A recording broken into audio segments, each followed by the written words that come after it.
अध्याय 19। जब 2 दिन बीत गए और चुलरुप वापस नहीं लौटा तो शमिट ने एक अन्य लश्कर को जंगल में भेजा और उसे आदेश दिया कि वह टार्जन के शिविर में जाए और बंदूकों और गोला बारूद के बारे में जानकारी जुटाए। लश्कर ने एक अलग शिविर बनाया था जो शमिट, क्राउज, ओबनोविच और अरब के शिविर से थोड़ी दूरी पर था। वे बहुत व्यस्त थे, लेकिन छोटे शिविर में मौजूद 4 लोगों में से किसी ने भी उन पर कोई ध्यान नहीं दिया था। वे केवल तभी उनमें से किसी एक को बुलाते थे जब उन्हें कोई आदेश देना होता था। दूसरा आदमी जिसे शमिट ने जंगल में भेजा था कभी वापस नहीं लौटा। शमिट क्रोधित हो गया और तीसरे दिन उसने 2 आदमियों को जाने का आदेश दिया। वे उसके सामने उदास खड़े होकर सुनते रहे। जब उसने बात खत्म की तो वे मुड़े और अपने शिविर में वापस चले गए। शमिट ने उन्हें देखा। उसने देखा कि वे अपने साथियों के साथ बैठ गए हैं। उसने एक पल इंतजार किया कि क्या वे शुरू करेंगे, लेकिन वे नहीं लौटे। फिर वह क्रोध से सफ़ेद होकर उनके शिविर की ओर चल पड़ा। मैं उन्हें सिखाऊंगा, उसने बुदबुदाया। मैं उन्हें दिखाऊंगा कि यहाँ कौन मालिक है, भूरे शैतान। लेकिन जब वह उनके पास पहुंचा तो 15 लश्कर उसका सामना करने के लिए खड़े हो गए और उसने देखा कि वे धनुष और तीर और लकड़ी के भालों से लैस थे। ये वह काम था जिसने उन्हें कई दिनों तक इतना व्यस्त रखा था। शमिट और लश्कर कई क्षणों तक एक दूसरे के सामने खड़े रहे। फिर उनमें से एक ने पूछा, आप यहाँ क्या चाहते हैं? वे 15 लोग थे, 15 उदास, भौहें सिकोड़े हुए, सभी अच्छी तरह से हथियारों से लैस। उन्होंने पूछा, क्या तुम दोनों लोग बंदूकों और गोला बारूद के बारे में पता नहीं लगाओगे ताकि हम उन्हें प्राप्त कर सकें? नहीं, दोनों में से एक ने कहा। तुम जानना चाहते हो तो जाओ, हम अब कोई आदेश नहीं मानते। बाहर निकलो, अपने शिविर में वापस जाओ। यह विद्रोह है, शमिट ने चिल्लाते हुए कहा। बाहर निकलो, एक बड़े लश्कर ने कहा और अपने धनुष पर एक तीर चढ़ाया। शमिट मुड़ा और चुपचाप चला गया। क्या बात है? जब शमिट अपने शिविर में पहुंचा तो क्राउजे ने पूछा, शैतानों ने विद्रोह कर दिया है? शमिट ने उत्तर दिया, और वे सभी हथियारबंद हैं। उन्होंने अपने लिए धनुष, तीर और भाले बना लिए हैं। सर्वहारा वर्ग का विद्रोह, ओबनोविच ने कहा। मैं उनके साथ शामिल होऊंगा और उनका नेतृत्व करूंगा। ये शानदार है, शानदार है। विश्व क्रांति यहाँ तक पहुँच गई है। चुप रहो, शमिट ने कहा। तुम मुझे तकलीफ देते हो। जब तक मैं अपने गौरवशाली क्रांतिकारियों को संगठित नहीं कर लेता तब तक प्रतीक्षा करो, ओबनोविच चिल्लाया। तब तुम एक अलग गीत गाओगे, तब ये कॉमरेड ओबनोविच, ये और कॉमरेड ओबनोविच, वाह होगा। अब मैं अपने उन साथियों के पास जाता हूं जो अपनी शक्ति के साथ उठ खड़े हुए हैं और अपनी गर्दन से पूंजीवाद का जुआ उतार फेंका है। वो खुशी से लश्कर के शिविर में पहुंचा। साथियों, वह चिल्लाया, आपकी शानदार उपलब्धि के लिए बधाई। मैं आपको और भी बड़ी जीत की ओर ले जाने आया हूँ। हम उन पूंजीपतियों के शिविर पर चढ़ाई करेंगे जिन्होंने हमें बाहर निकाल दिया। हम उन्हें खत्म कर देंगे और हम उनकी सारी बंदूकें, गोला बारूद और उनकी सारी आपूर्ति ले लेंगे।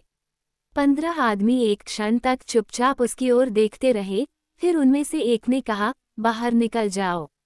लेकिन ओबनोविच ने कहा, मैं आपके साथ शामिल होने आया हूँ। साथ मिलकर हम शानदार यात्रा पर आगे बढ़ेंगे। बाहर निकल जाओ, लश्कर ने दोहराया। ओबनोविच तब तक हिचकिचाता रहा जब तक कि उनमें से कई उसकी ओर नहीं बढ़ गए। फिर वह मुड़ा और दूसरे शिविर में वापस चला गया। अच्छा कॉमरेड, शमिट ने व्यंग्यात्मक लहजे में कहा, क्या क्रांति खत्म हो गई है? वे मूर्ख हैं, ओबनोविच ने कहा।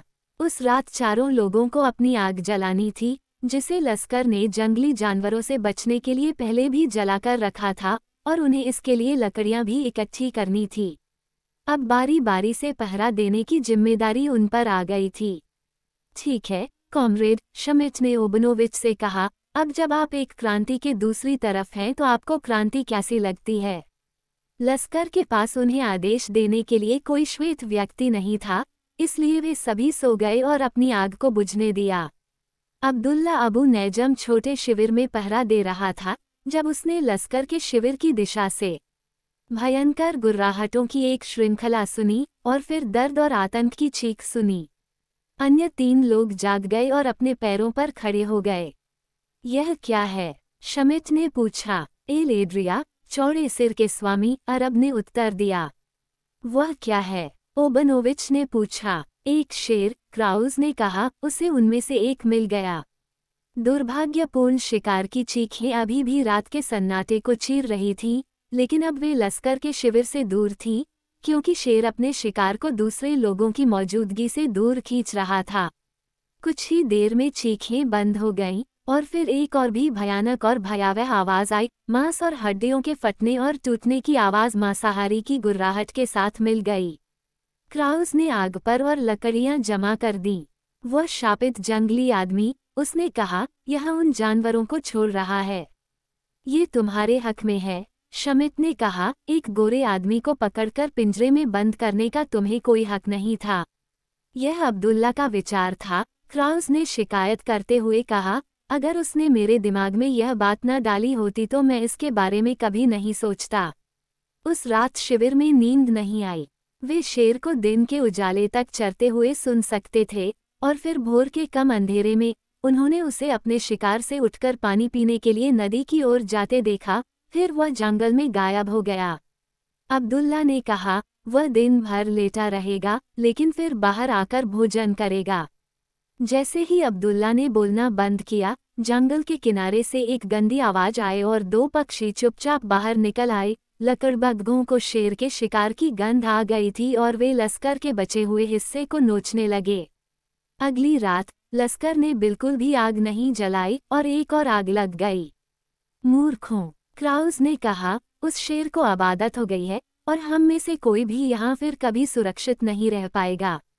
वे भाग्यवादी हैं, शमिट ने कहा। वे मानते हैं कि जो कुछ भी पूर्व निर्धारित है वह अवश्य होगा और वे इसके बारे में कुछ भी नहीं कर सकते, लेकिन इसे रोक सकते हैं। ठीक है, मैं कोई भाग्यवादी नहीं हूँ, क्राउस ने कहा। मैं इसके बाद एक पेड़ पर सोने जा रहा हूँ, और उसने अगले दिन जंगल के किनारे एक पेड़ पर एक मंच बनाया, एक उदाहरण पेश किया जिसका अन्य 3 लोगों ने तुरंत अनुसरण किया।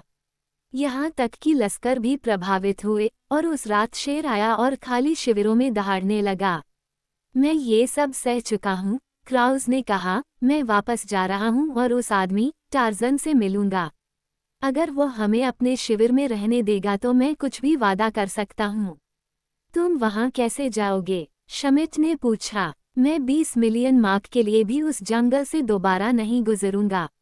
मैं जंगल में चलने का इरादा नहीं रखता, क्राउस ने कहा। मैं समुद्र तट के किनारे चलने वाला हूँ। अगर मुझे कुछ भी मिला तो मैं हमेशा समुद्र में भाग सकता हूँ।